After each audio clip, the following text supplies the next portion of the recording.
136 కీర్తన 1వ వచనం.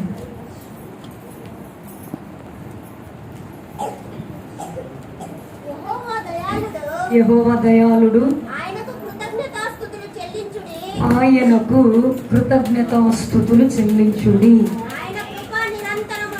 ఆయన కృప నిరంతరముండును. నాతో కలిసి చెప్పండి, యేసయ్య కృప నాతో, నా కుటుంబంతో, నాకు సంబంధించిన నా వారితో, నా వాహనాలకి, నా పశువులకు, గట్టిగా చెప్పాలి, నా పొలాలకి యేసయ్య యొక్క కృప తోడుగా ఉన్నది. నేను యేసయ్య ఒకటే, మేమిద్దరము ఏకమై ఉన్నాము. యేసయ్య నాలో ఉన్నాడు. గట్టిగా, నేను యేసయ్యలో ఉన్నాను.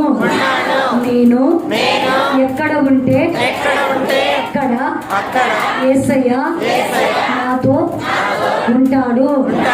నేను నన్ను యేసయ్య వదిలి వెళ్ళడు.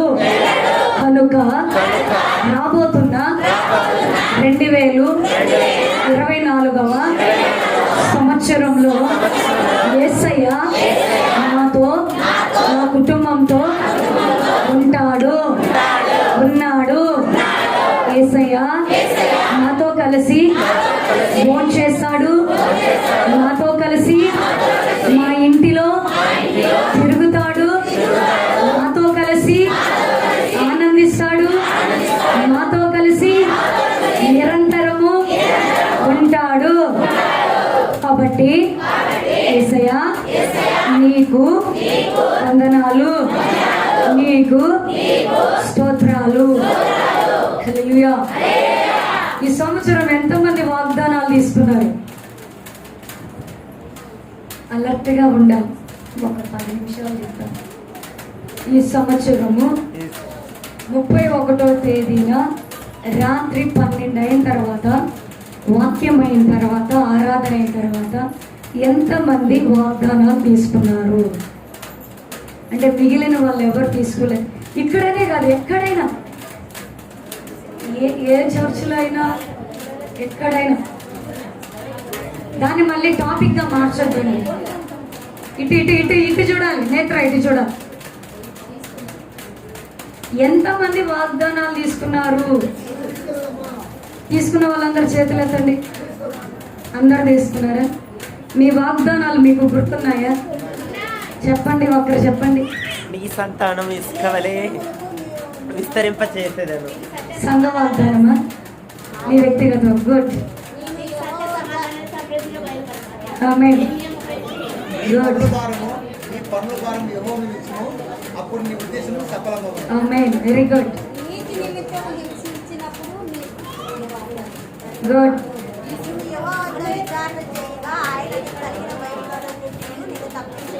ఆమేన్.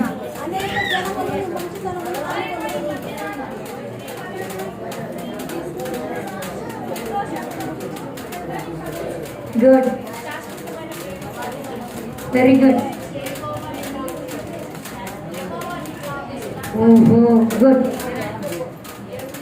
ఏదంటే చెప్పొద్దండి, అసలు మరవుతుందని. మీకు ఏ వాగ్దానాలు వచ్చినాయి అయ్యే చెప్పాలి. హల్లెలూయా. జయమాంటి. ఆమేన్. ఓహో, ఇంకా శకుంతల. హల్లెలూయా. ఇంకా సరే, మీ వాగ్దానాలు చూపించండి.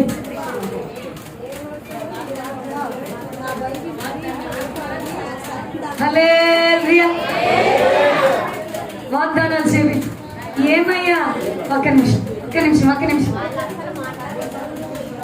అమ్మలారా, ఒక్క నిమిషం. నేను ఎంతసేపటికి అట్టే నిలబడి వాళ్ళ వైపే చూస్తూ వాళ్ళకే చెప్తున్నానని వీళ్ళు ఎక్కడున్నారు తెలుసా? ఆవిడ మన దగ్గరికి రాదు, ఆవిడ మన బ్యాచ్ కాదు, పాస్టర్ మన బ్యాచ్, పాస్టర్ వస్తే మేము ఇటు చూస్తాము, పాస్టర్ వస్తే మేము ఇది చెప్తాం, నీకు చెప్ప అన్నట్లుగా కూర్చో ఉన్నారు. వీళ్ళకి ఒకసారి చప్పట్లు కొట్టండి అమ్మ మీద గట్టిగా. అమ్మాయితో ఫోనులు హల్లెలూయా. చప్పట్లు ఎందుకు కొట్టించినట్టు? డానియేలు సమాధానం చెప్పాడు, మేము గొర్రెలమని.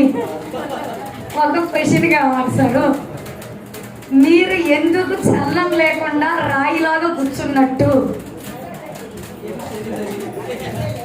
దానికి సమాధానం తెలియదు.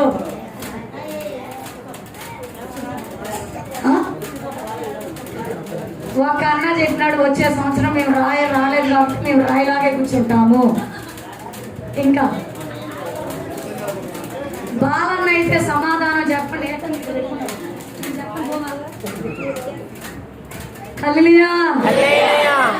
నేను వాక్యం చెప్పేది